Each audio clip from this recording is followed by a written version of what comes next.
Yeah, I mean, there's multiple schools of thought, right, when it comes to paying off debt. And, there's always this good debt versus bad debt and, high interest rate debt versus low. And I'm assuming your student loans were like mine that were fairly low interest rates. And so other people would maybe think of instead of paying the debt down, invest that money and then use that money, the residuals to pay the debt or you pay off the debt. So I'm of the mindset that like you are, I would rather get that off my books, knowing that maybe is it the right financial decision, like numbers wise? Maybe, maybe not. But from a risk and a comfortability perspective, it makes your life a whole lot easier to not have that, constant payment of, $1,000, $2,000 a month, which is a lot of money to kind of be shelling out, knowing that you're paying some of that in interest. So you've got the debt paid off, and then you moved to Tampa. So how did that happen? And then, at what point did you kind of really start doing more in the real estate world? Because obviously you started with the duplex, but how did you kind of move into anything else?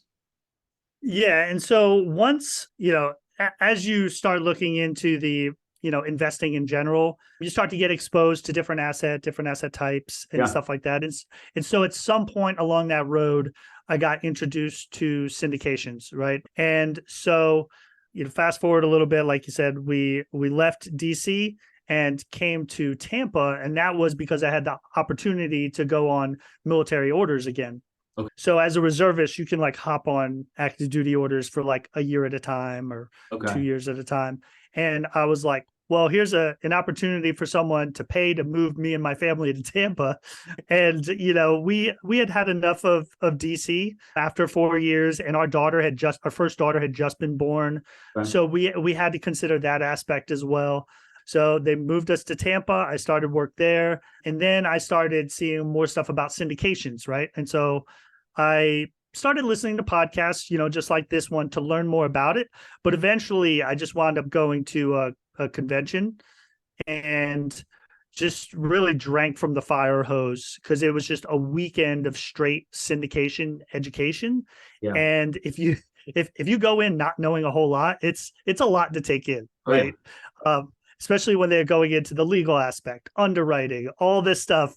And I was just like, my head was blown back, but I felt like I understood enough to know that it was a good opportunity. And of course, they tried to pitch me, the $25,000 program, yada, yada. And I Right. was like, listen, like at that time, I knew I was about to deploy again. And so I Okay. was going to be gone for a year and I wouldn't be able to use any coaching. So I was like, there's no point in me doing that.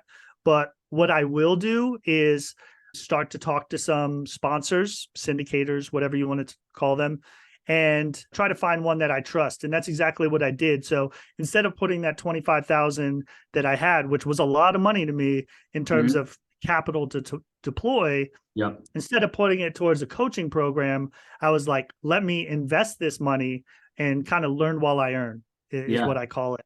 Because like I said, I was going to be sitting in Kuwait or Baghdad for the next 9 months anyways.